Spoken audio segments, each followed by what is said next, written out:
এই যে general security of military information চুক্তি, এই চুক্তিটা সম্পাদিত হলে কি হবে? কেন মোহাম্মদ ইউনূস এই চুক্তিটা সম্পাদন করার জন্য বা সাইন করার জন্য এতটা আগ্রহী?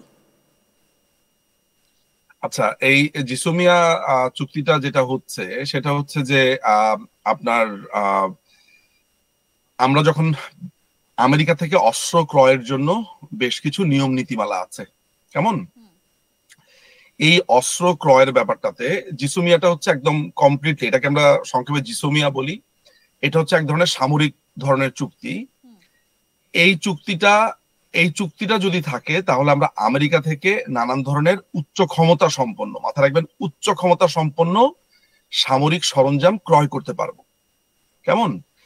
আমেরিকা কিন্তু, আপনাকে একটু বলে রাখা ভালো যে আমেরিকা কিন্তু একটা দীর্ঘ সময় বাংলাদেশের দুটো ব্যবসা করতে চাইছিল। একটা হচ্ছে সেনাবাহিনীর কাছে অস্ত্র বিক্রি করা, অনেকটা আমরা বলি এটাকে গুছিয়ে দেওয়া, যে আমাদের এত অস্ত্রের প্রয়োজন নাই, আমরা যুদ্ধটা করব কার সাথে। ঠিক কথা, এই প্রশ্নটাই আপনার কাছে করতে চাইছিলাম যে কেন বাংলাদেশে যুদ্ধ করার প্রয়োজনটা কোথায়? আমরা যদি মানে হয়তোবা স্ট্র্যাটেজিক্যাল কারণে যে কোনো দেশেরই সেনাবাহিনী ইকুইপড হওয়া প্রয়োজন, দ্যাটস ফাইন, এটা নিরাপত্তার জন্য দরকার।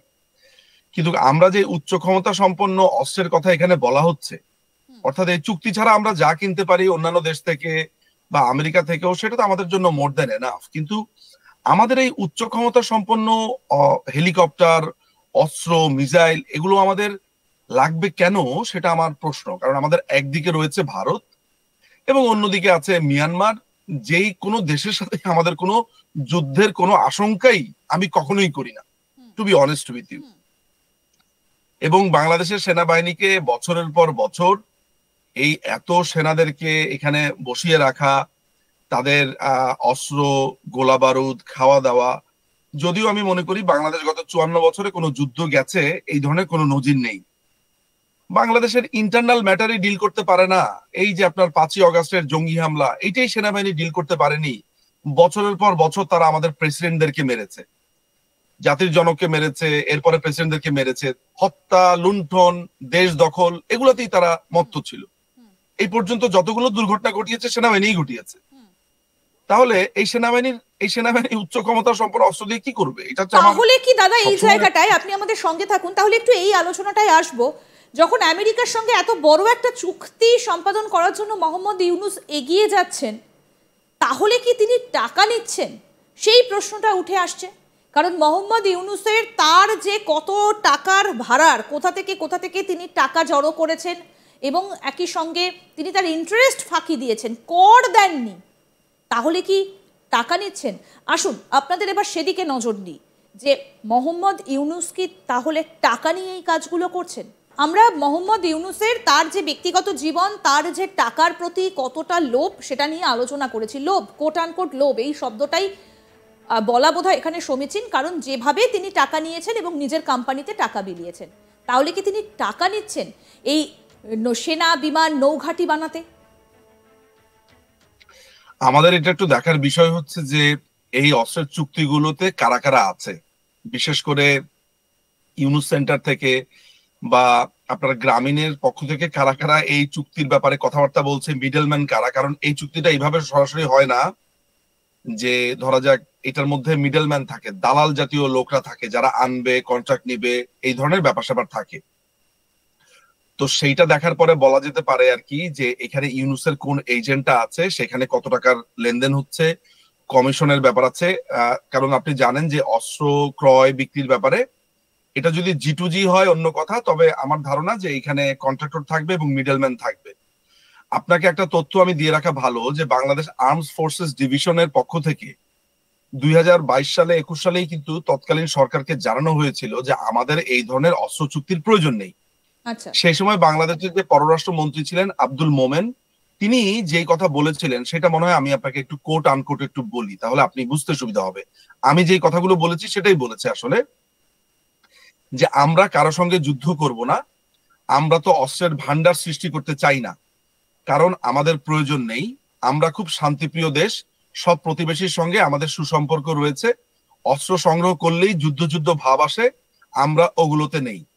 তোমরা অন্য প্রযুক্তি আছে, মানে যুক্তরাষ্ট্রকে বলছে তোমাদের অন্যান্য প্রযুক্তি আছে, সেটা আমাদের দাও, অস্ত্র আমাদের খুব কম প্রয়োজন।